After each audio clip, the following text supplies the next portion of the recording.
Greetings, Rovers. Today, Kuro came out with some huge news regarding some information regarding Wuthering Waves patch 1.1, which we will be getting in roughly about 10 days on June 28th. I'd like to go over some of the notes today and point out some of the big changes that are coming to 1.1. One of the most important things, and a lot of people have been asking for, is the new tuner synthesis feature. What this is going to do is this is going to allow you to take your purple tuner materials and upgrade them into a higher level tuner. So as you can see with the screenshot here, you will be able to take your purple tuners and upgrade them into a gold tuner at the cost of 5 per to 1, it seems. So this is going to be a huge buff to the amount of tuners that we are going to get, as if you're like me, you currently have about 2,000 to 3,000 purple tuners, and you're going to be able to convert these to gold tuners. You're going to be able to do the same thing for your blue tuners, as you can see here in the bottom right of the image. You're going to be able to turn your blue tuners into purple tuners. So we are going to be getting a ton more tuners with this change. Obviously, the rates aren't exactly crazy. It's going to be 5 purples to 1 legendary tuner, but this is going to solve the issue where a lot of you are running into, and even myself, is that we are running out of tuners to get those substats on your echoes. This is a massive change. We have been begging for this, and I'm happy to see Kuro is actually listening to us and moving forward with this change. This is going to be absolutely massive. Secondly, the increased Union XP rewards for unlocking new echo entries. So, what does this mean? We are going to get a new level within our databank, which is going to allow us to get guaranteed 5-star echoes. This is absolutely massive. After the 1.1 update, the level cap of the databank will be raised to 21, and after reaching 21, all echoes dropped will be guaranteed that of a 5-star rarity. As I'm sure a lot of you already know, currently, you have a 20% chance of getting a purple echo on drop and an 80% chance of getting a legendary echo on drop, assuming you are at that databank level 20. So, upon reaching 21, every single echo that dropped is going to be of the 5 cost or legendary cost, which is going to be absolutely massive. It is no longer going to feel awful when you get that drop and it turns out to be purple. So, this is going to help increase the rate at which we're farming and increase the things that we're getting back from from spending all of this time farming. So not only that, they're going to be giving Union XP towards your obviously Union levels for unlocking new entries of echoes, and this isn't going to hurt people that have already been leveling, as they will retroactively reward the Union XP for the number of echo entries you have unlocked during 1.0. So, we don't know how much XP is going to be given to us. All we know is that we are going to probably seeing a pretty major bump in the amount of XP that we currently have once 1.1 comes out. Obviously, nobody knows exactly how much Union XP they're talking about. It could be a little, it could be a lot, but I have a interesting feeling that we're probably going to get an entire level or two, assuming you are databank level 20 and you have gotten a lot of your 5-star echoes. So that's going to be absolutely massive. It's going to help you push towards that level 45 to get that 5-star weapon selector chest. So, higher cost range for echoes rewarded by activity points. So what this means is the echoes that you get for completing your daily guidebook, they're going to be changing the way that this works. So, to improve your experience, we have removed cost 1 echoes from the activity reward pool. So, it felt very bad when you finished your daily guidebook, all of your daily quests, and got a 1 cost echo. It felt pretty bad. So now you're only going to be able to get cost 3 and 4 echoes as the reward for doing your activity points. This is absolutely massive. You are getting a guaranteed 3 or 4 cost echo for completing your dailies.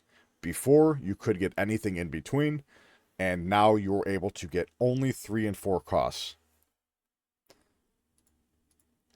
So we talked about the databank level, new fun, and Mount Firmament. So this is going to be the new zone that is coming out with 1.1, Mount Firmament.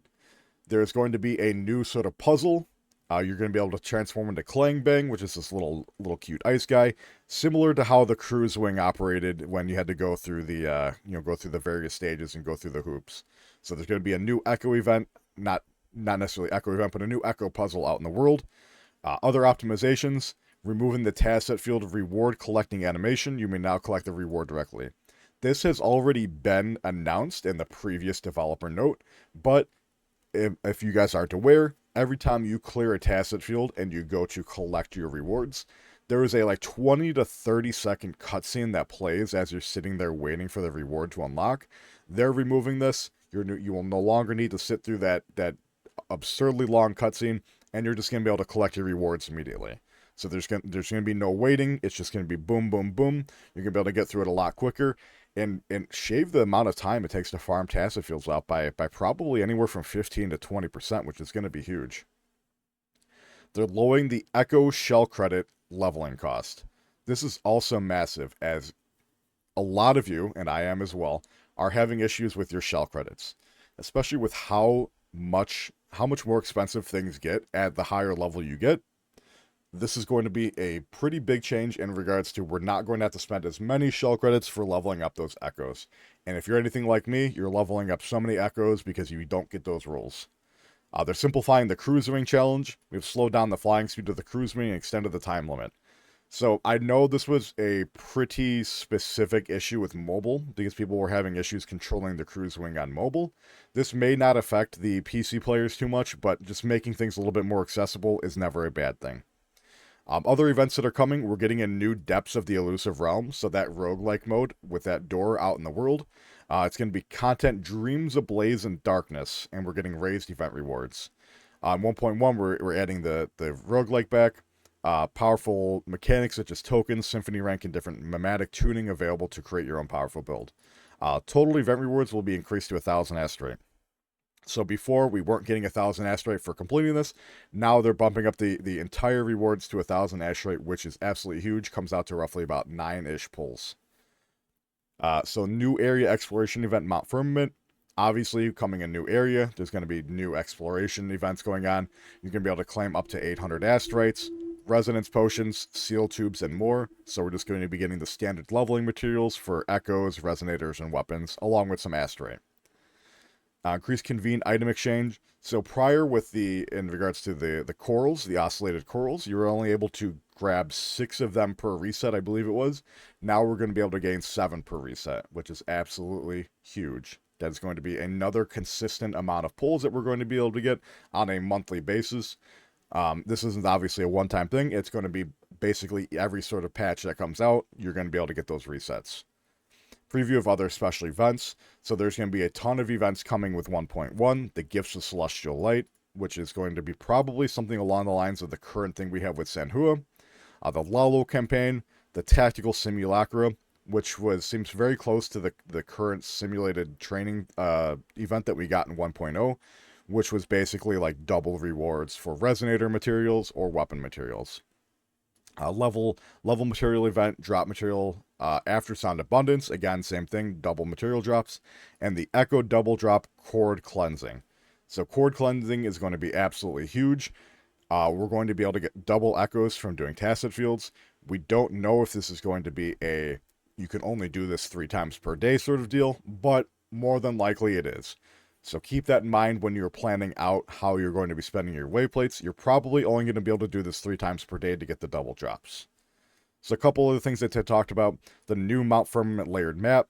So in Mount Firmament specifically, there is going to be layered maps, so you're going to be able to tell which elevation that you're on. Are you on top of a hill or are you underground somewhere?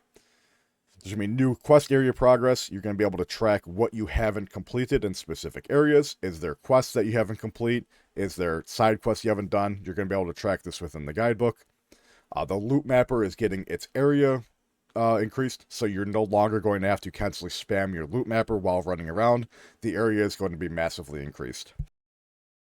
So new resonator gallery feature. This is kind of a nothing burger, but you're going to be able to basically search the echoes and their unlock time within your gallery. New story dialogue. You're going to be able to go back within the story and see the dialogue in case you miss something. Level requirements lowered for main quests. They're dropping down the level required to actually do some of the chapters. Kind of nothing, but again, it's going to make re-rolling easier, leveling up those alt accounts easier, and just getting into the story a little bit quicker. New combat style tags if you want to sort your resonators based on what they do. This is again kind of nothing, but could be very interesting for the future in regards to sorting your resonators and trying to figure out what exactly they do. Other than that, there's a new chat system style. It's going to affect your chat box in the bottom left. Controller modes are getting a little bit changed. But other than that, this is the big news that we have for 1.1. I believe this is going to start the drip marketing for 1.1 within the next week or two. So keep an eye out for future videos and future messages from the developer. I'm very curious to see what they have cooked up for 1.1. And I cannot wait for Jin Shi and Changli to come home. I'm curious to hear what you guys have to say down below. I appreciate any sort of comments. And as always, please like, comment, and subscribe. I'll see you in the next one. Later, Rovers.